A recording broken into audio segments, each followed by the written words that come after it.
You know, as a detective, I haven't really been showing you a lot of my actual cases I've been doing.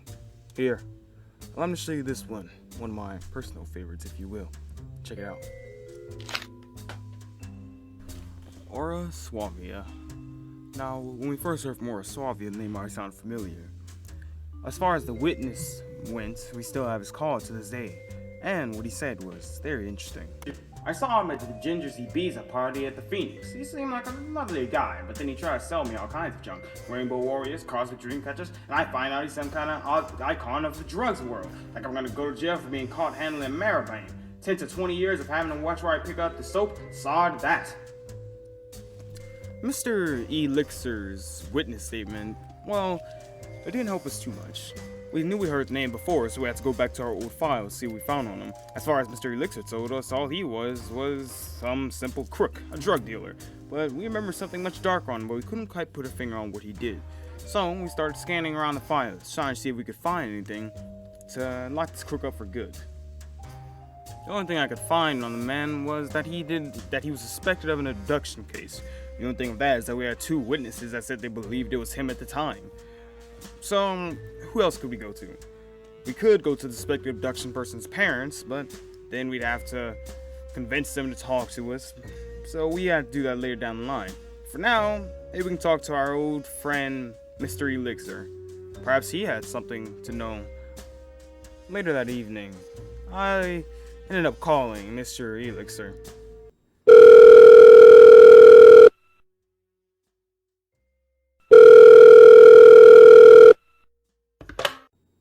Mr. Elixir, sorry to call you on such short notice, but I need you to come down to the office really quickly so we can go over some things with the case. Really? I thought we already went over everything. Fine. I'll be there in an hour or Thank so. you. Thank you. Please, get here as quick as you can. I'll see you when you get here. I guess. Good evening, Mr. Elixir. Sorry for calling you so late. What is it, detective? Is there any cats and dogs? And I already gave my statement. What more do you want?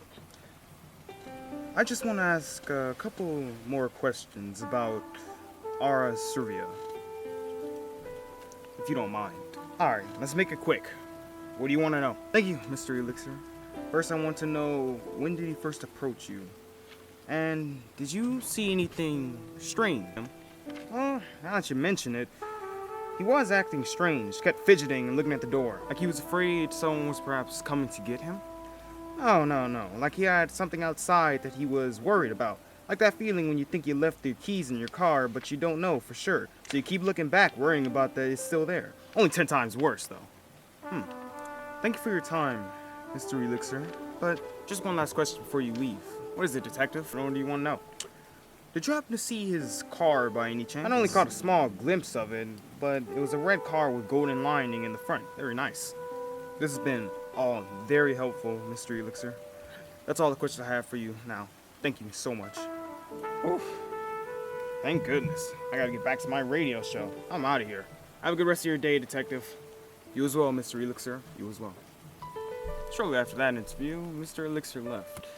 I didn't see him again after that because he simply moved on with his life. He gave us all the information I needed on Aura Suavia. So, all we had to do was look for a rich man's car. A red car with a golden lining. Wasn't too hard to find. And we did find it, we found even more to fully lock Aura Suavia up for life. Because after searching for a while, we finally found the person that he abducted. Lancey Drew. After finding Lancey Drew, the case was closed. It was easy to put all the things on. Now we actually had the person kidnapped. We got him for the illegal drugs that he was selling, and a couple other things that we got him for. So we pretty much got him for life. Everyone was happy, and we got Lancey Drew back. And although she's a strange amalgamation that's completely pale and very slender-looking arms, we still got her back. She was a fellow detective, but not in our office. So everyone all was happy, except of course Aura Suavia. He was in prison for life and died. But I just love to see happy endings for a detective.